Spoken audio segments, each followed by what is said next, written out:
got your Bibles, grab them and stand to your feet if you're able to. Mark chapter 8. Mark chapter 8. If you would allow me, I will read picking up at verse 22. I'll read verses 22 through 26 of Mark chapter 8. The word of the Lord reads, "And they came to Bethsaida, and some people brought a blind man, begged Jesus to touch him. He took the blind man by the hand, led him outside the village. When he had spit on the man's eyes, he put his hands on him. Jesus asked, 'You see anything?' He looked up and said, 'I see people. They look like trees walking around.' Once more, Jesus put his hands on the man's eyes. Then his eyes were opened and his sight was restored, and he saw everything clearly. Jesus sent him home, saying, 'Don't even go into the village.'" As you take your seats, I'm a preacher, and I don't always have a title, but I know I knew I was coming to read Temple, and I had to make something up because some of y'all are not going to be able to even start your notes in your journal until you put a title on the top line. You're going to be all messed up if I don't give you a title. You're not going to be able to focus, and so the best I got, I'm going to give you a title, and I'm going to call it "Don't Disrespect the BeeHive." Don't disrespect the BeeHive. Now, it's early in the morning, and I wish I could tell y'all that I went to bed early because I knew I was going to have to wake up this morning and come to read Temple, but that would not be the full truth. You see, I'm a boxing fan. I'm a fan of the sweet science. And so instead of getting to bed early last night like I should have, I stayed up late last night to watch the fight. Watch the Fury and the Wilder fight. And as I was watching the fight, they were honoring some of the heavyweight champions of yesteryear. And as they were coming into the ring, I noticed Lennox Lewis. And when I saw Lennox Lewis, my mind immediately went back to a fight in 2001 where Lennox Lewis fought Baltimore native Hasim Rahman. It was in Johannesburg, South Africa, and Lewis was the heavy favorite in the match. And so they were fighting, and Rahman, being a right-handed fighter, orthodox, they call it an orthodox fighter, Rahman was leaning a little bit too much to his left, and between a fury of punches and a headbutt, Rahman got hit right above his left eye. He got hit right above his left eye, and his eye began to swell in the second round. It got worse in the third round. By the fourth round, that swell had turned bloody, and by the fifth round, his left eye was swollen shut and bleeding. Being a right-handed fighter, his left eye was important in order for him to be effective in the fight. And so here he is trying to navigate the fight, withstand attack, move forward, trying to strike the larger, heavier Lennox Lewis to be victorious. The problem is he can't see. He struggled with the larger champion, not because he couldn't fight, but because he couldn't see. Brothers, are you struggling in the fight of life because you don't have clear vision? Anybody here at the 7:15 service feel like you're under attack, struggling to advance, trying to strike a blow against your enemy, chasing victory, but struggling because you don't have the vision necessary to be victorious? It was the legend Helen Keller that's when asked, what was it like to be blind? She replied, the only thing worse than being blind is having sight, but no vision. Brothers, I want you to know, sisters who are ear hustling along with us on Men's Weekend, that God has called you to walk with vision. Vision for your spiritual life, vision for your calling, vision for your family, vision for your employment, vision for your finances. The problem is you can't win without vision. And so we come across Mark chapter 8, and we see Jesus healing a man who desperately is in need of vision. It's no accident that this passage comes on the heels of Jesus having a disappointing conversation with his disciples about sight. He's not talking about their physical sight. He's talking about their spiritual eyes. He says metaphorically, he says, do you not yet see or understand? Have you a hardened heart? Having eyes, do you not see? It's not an accident that on the heels of that conversation, they come to Bethsaida and they run into a man with eyes, but can't see. And so they bring this blind man to Jesus, and the text says that they beg Jesus to heal him. And the first thing Jesus does, he doesn't touch his eyes, he touches his hand. Did y'all see the text? The verse 23 says, he took the blind man by the hand and led him outside the village. Now, I don't know how long that walk was. And I don't know how long your walk with Jesus has been. I just know that it is possible to walk with Jesus for a while and still have no vision.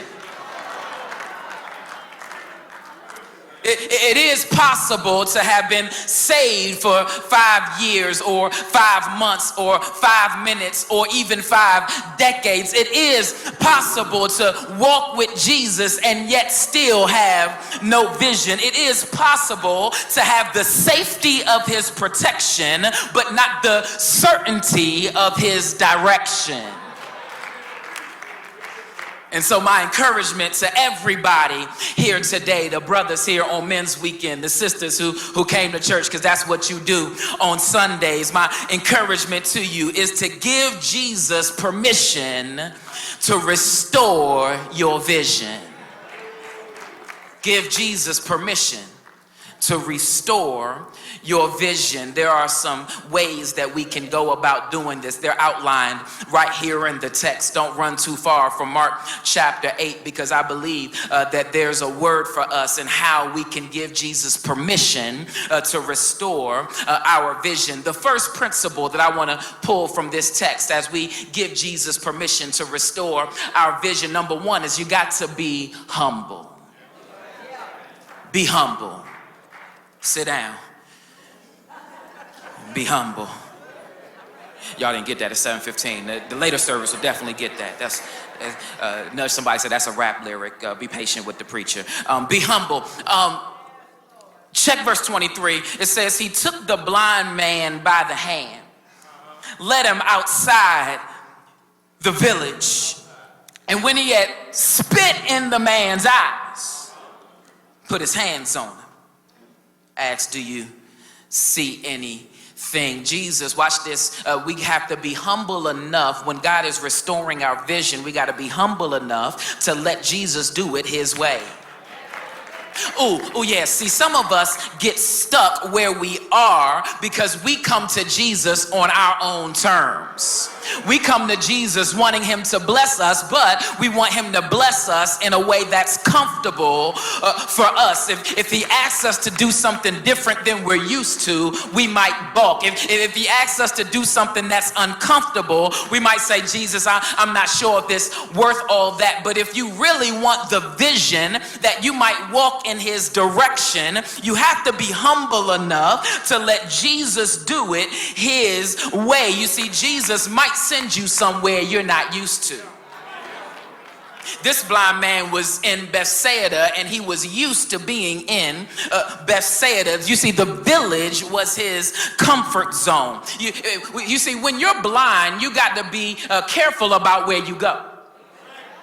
And when you're blind, you have to make sure, especially if you are trying to fend for yourself, you got to make sure that you are in places that are familiar.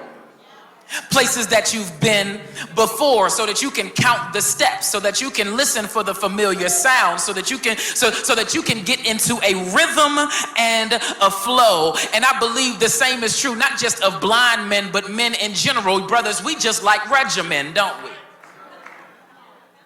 We like to know what's going to happen and what's going to happen next. We like to be able to plan. We like to have regimen. The thing is, brothers, you don't need vision when you have regimen.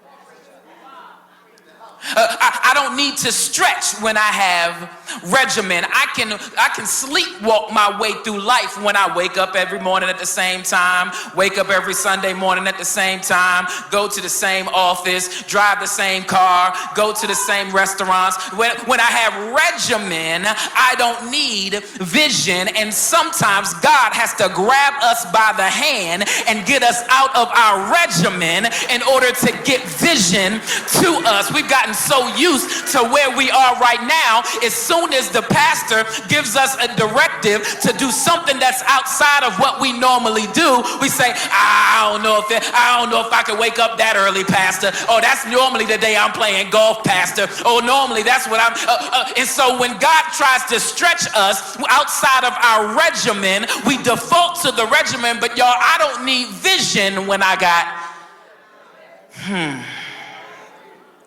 Jesus will often move us outside of our comfort zone in order to grow us. As a matter of fact, growth does not exist inside your comfort zone, brothers. You will have your comfort or your destiny, but you cannot have both. You will have your comfort or vision. You cannot have both. Oh man, it's only been 3 weeks. I already missed football season, and so I love football, and I love to watch the championship game, the Super Bowl, and a few years ago, when after the Patriots won one of their Super Bowls, I don't even remember which one it was, and they interviewed Bill Belichick, and they said, "How did you prepare for this week?" And Bill Belichick said, "No, I didn't prepare for this week in the last 2 weeks. No, we started preparing for this week in training camp." You see, training camp, for those of y'all who aren't football fans, training camp is a time before the season starts where the teams retreat from even their regular practice facility. They go somewhere far away, and they get outside of their normal regimen. They go to training camp and they work harder than normal. They put in longer days than normal. They don't stay in the comforts of their own bed, sleeping next to their wives. They don't go into their same regimen. In training camp, as they prepare for victory in the playoffs and in the Super Bowl, in training camp, they got to get outside of their comfort zone. Y'all, in 2003, I try to speak well of my football team, but they just make it so hard. In 2003, with their new player-friendly coach, Steve Spurrier, my Washington Redskins decided that they would no longer go to Carlisle, Pennsylvania, or Frostburg, Maryland, or Richmond, Virginia to go to training camp, but they would stay home. And needless to say, in 2003, my beloved Washington Redskins did not hoist a Lombardi trophy. You see, with that coach, they was just a little too... You see, sometimes God has to get us outside of Bethsaida. Sometimes God has to get us outside of our comfort zone. Sometimes God has to get us outside of our regiment, and we have to be humble enough to allow him to take our hand and lead us outside of what we are used to. Look at somebody and say, be humble. I ain't got time to dig into this, but another part of being humble, Jesus might lead you someplace you're not used to, but Jesus might spit on you. I wish I could skip over this part in the passage, but the text says that when he had spit on the dude's eyes, put his hand on him. Y'all, I just want to encourage you real quick. I got to do this quick, but I want to encourage you that, brothers, as you trek towards vision and get outside your comfort zone, as you get humble and allow him to restore your sight, it might get worse before it gets better. It might get uncomfortable. You might have to go through the valley of the shadow of death before he prepares a table before you. You might have to experience humiliation on your way to exaltation, but be humble and let Jesus do it his way, and he can restore your vision. Oh, the first principle was that you got to be humble. I want to encourage you to be humble. But there's another principle I think that is equally important, and I want to hustle to that second principle as we give Jesus permission to restore our vision. You got to be humble, but you also, brothers, got to be honest. Got to be honest. Don't miss it. Watch what he says in verse 24. After he touched him the first time, Jesus asked, do you see anything? Yeah. He looked up and he said, I see people. They look like trees walking around. Yeah. Look at somebody and say, we got a problem. Now, here's the thing. He could have been happy just being able to see. Let's not jump over the fact that this is already a miracle because 5 minutes ago before the spit, he was blind. Just a few minutes ago, he couldn't see anything. So Jesus asked him, do you see anything? He's like, yeah, you've given me sight.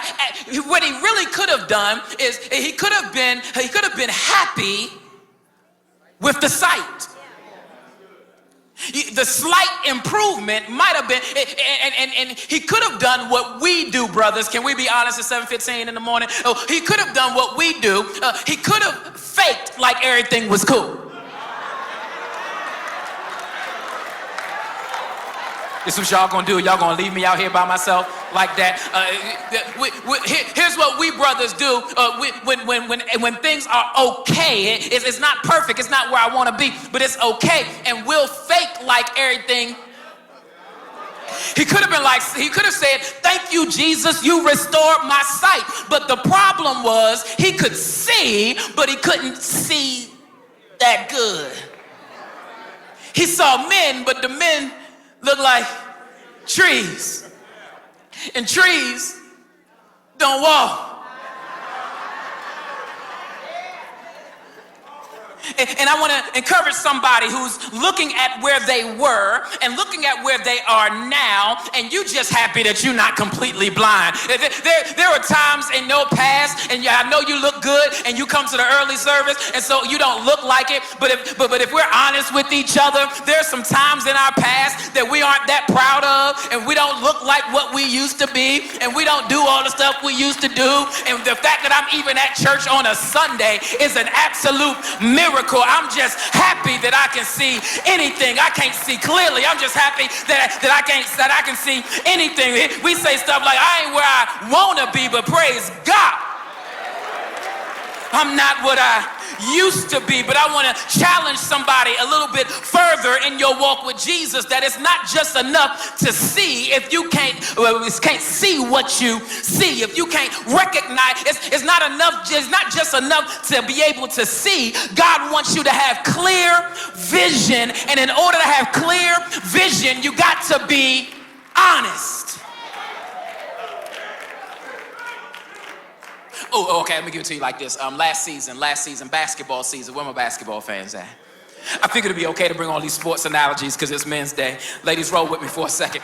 Last year, about halfway through the basketball season, Steph Curry was in a shooting slump. It was right after the All-Star break, and Steph Curry was in this shooting slump. He'd already been declared, y'all, one of the greatest shooters of all time, but he was in a shooting slump. His three-point percentage had dropped by 5%, and the whole basketball world was going crazy like Steph Curry had lost it. But what they found out, Steph Curry went to the eye doctor, Pastor Whitlock. And they found out that Steph Curry suffers from a cornea condition called keratoconus, which is a degenerative condition that causes blurred vision. And so the doctor diagnosed him with keratoconus and then gave him some corrective contact lenses. And after he got the corrective contact lenses, he broke out of his slump. Now, I'm a basketball fan, a former basketball player.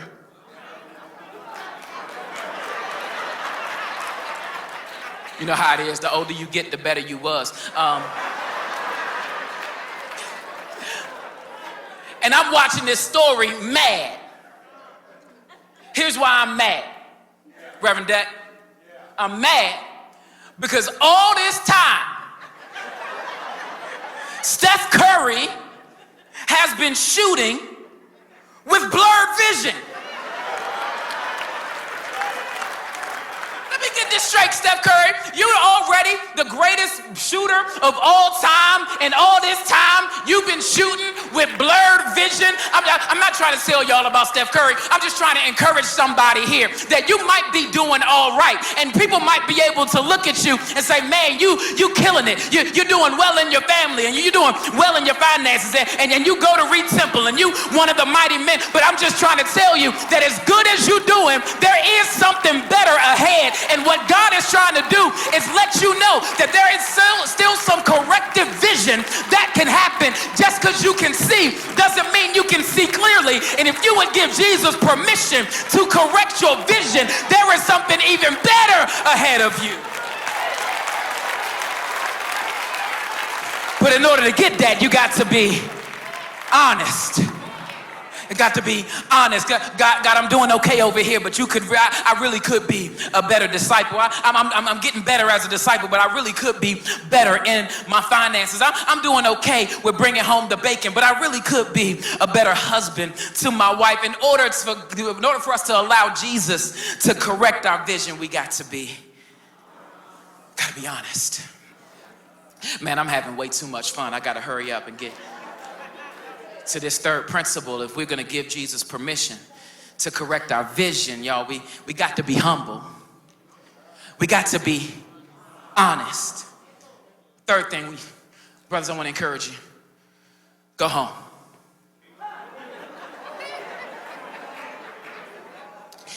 Y'all think I'm not in the Bible. Look at the text. Look at the text. It's verse 26. NIV version says, Jesus sent him home. Told him, don't even go into the village.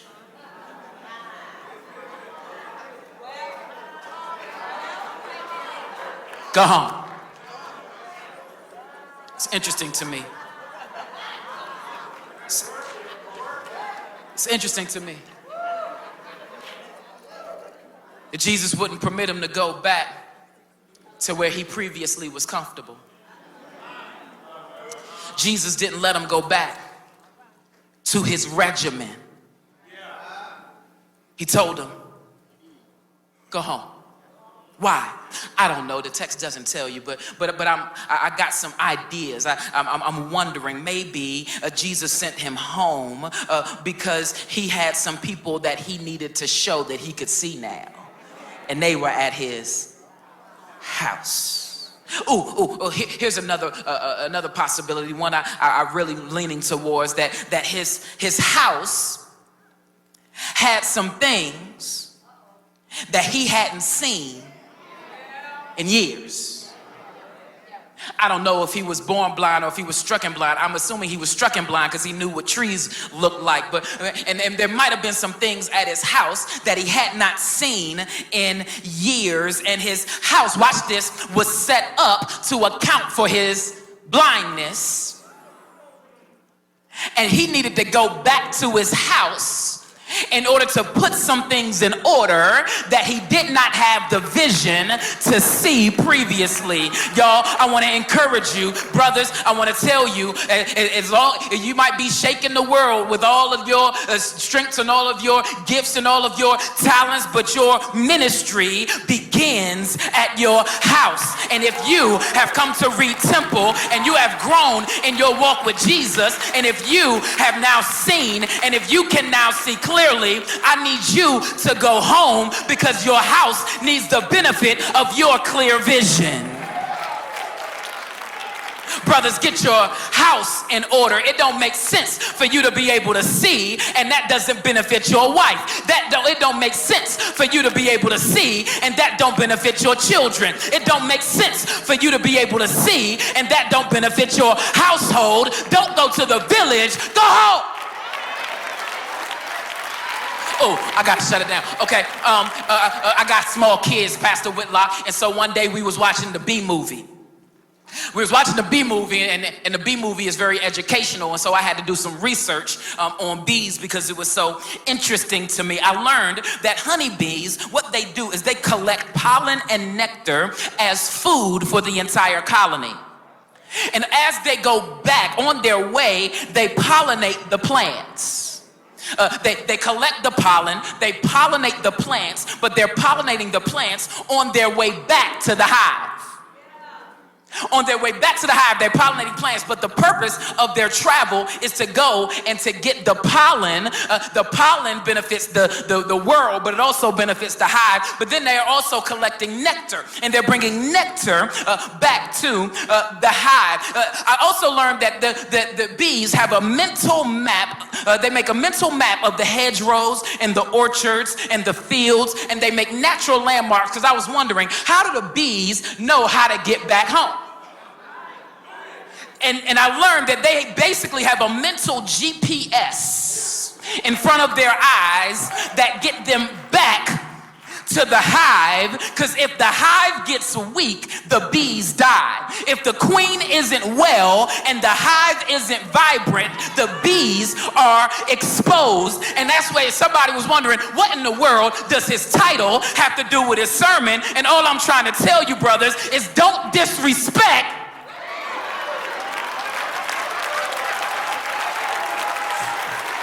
the BeeHive. Brothers, if your queen isn't well, then you are exposed. If the hive isn't vibrant, then you are exposed. And I need you out there. I thought I was talking about Beyonce. I ain't talking about Beyonce. I'm just trying to tell somebody, don't disrespect the BeeHive. Brothers, we got to go. We got to go home. All right, sit down, because somebody is like, Pastor Bobby. Pastor Bobby, but before you go, I got this question. You see, I hear what you're saying, and it makes sense, and it's straight from the Bible, and you make it relative. I got it. Here's my problem. What do I do? Because I'm still in the middle of this fight, and I ain't been able to see. Haven't had the vision that I hoped to have. And I just want to encourage you. Oh, okay, yeah, that's why you asked me that question. I didn't tell you what happened back in 2001. Hussein Rahman was fighting Lennox Lewis. He was an extreme underdog because Lennox Lewis was the champion. He was taller, he was bigger, he was heavier, and Rahman couldn't see. What happened in between rounds, though, is the cut man came and cut that swell open just a little bit. That's what caused the bleeding, but he cut the swell open just a little bit because he knew that Rahman wouldn't be able to survive this fight if he couldn't see. And so he relieved a little bit of the swelling. And Rahman, watch this, y'all. Rahman didn't have to get all the way to the 12th round. Watch this. He only had to see well enough to land one punch. And everybody thought, because Rahman was already an underdog, and then Rahman got his eye busted open, everybody thought that the fight was over, but Rahman was able to see, and he was able to see just enough to land one right hand that put Lennox Lewis on the canvas in the 5th round, and he shocked the world and all of Johannesburg, South Africa, and he won the fight, even though he had some blurry vision, because he was still able to gain victory because he had a cut man in his corner that helped him see better. Can I help somebody real quickly? I know you in the middle of the fight, and I know you're an underdog, and I know you're staring the enemy in the face, and I know that enemy is bigger and that enemy is stronger than you, but you got a cut man in your corner, and his name is Jesus, and he's going to relieve a little bit of that swelling, and he's going to let you see just a little bit better, and you ain't got to make it to the final round. The outcome of this fight has already been determined. It's been determined by Jesus on a blood-stained cross on Calvary, and he went to Calvary so that he might die, so that you might see. And now with that sight and with the power blow of Calvary, all you got to do is land that one blow on the enemy. But in order for you to land the blow, you got to let your cut man cut you, and you got to allow Jesus permission to restore your vision. God bless you, Reed Simple. Hey family, if this ministry has been a blessing to you, we would love to know it. Click subscribe, comment below, and hit us up on Facebook and Instagram at Go2Heights. That's Go2 Heights. I'd love to see you this weekend at the Heights. For info on our campuses and service times, find us online at fbcdh.org. I'll see you soon. God bless.